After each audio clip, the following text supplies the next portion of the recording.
Our next group of questions come from Edward S. Beck and Etan Aber. They relate to the Iranian nuclear threat and to the great upheaval we see among our neighboring Arab states, from North Africa to the Persian Gulf and north through Jordan and Syria. What is Israel's reaction to that? Well, let's begin with the Iranian nuclear threat.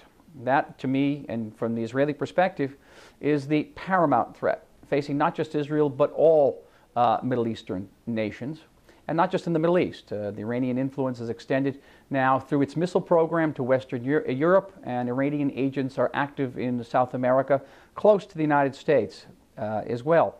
The Iranian nuclear program, in spite of some difficulties the Iranians experienced in the past, is now working apace. According to the International Atomic Energy Agency, the Iranian nuclear program is producing enriched uranium at a very rapid pace. And we know that they are working hard on a nuclear armaments program. Now understand, if Iran gets the bomb, it's not just that they can put a warhead on top of one of the many missiles they have that can reach any place in the Middle East. We know that if Iran gets the bomb, it can use that nuclear technology to assist its terrorist groups that serve as Iranian proxies: Hamas in the Gaza Strip, Hezbollah in Lebanon. And those terrorists will not need a missile to deliver a nuclear device. All they need is a ship container or even a suitcase. We know that if Iran gets the bomb, other Middle Eastern countries will want to achieve military nuclear capabilities, and it will transform the entire Middle Eastern region into a tinderbox. Imagine what would happen today if all of this upheaval was going on in these various countries, and these countries had nuclear arsenals. I gather that some of the reaction in this country, the United States, wouldn't be great support for democracy and freedom, but also a certain amount of concern for who has the codes and the keys to those nuclear arsenals. Now, we have, together with the United States and like-minded nations, embarked on a sanction regime against Iran. We've seen that it's taken a major bite out of the Iranian economy, but it has not in any way slowed down the Iranian nuclear program.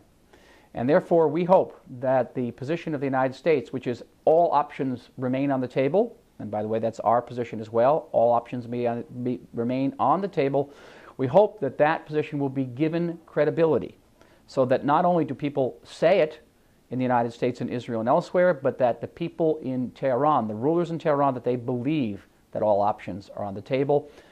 Ironically, the credible threat of the use of force usually means that you will not have to use that force in the future. As for the upheaval around us, we look upon it with a great sense of anticipation, of hope, but also some concern.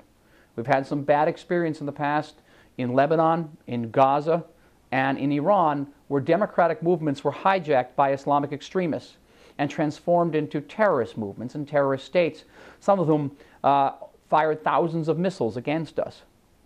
But we would hope that if there is true reform in the Arab world, and that these true reforms lead to genuine democracy, and that democracy is peace-loving and peacekeeping, then Israel will be the first to embrace these countries. We've long been proud to say that we're the only democracy in the Middle East. We would be prouder still, we'd be happier still, to say that we are one of many democracies.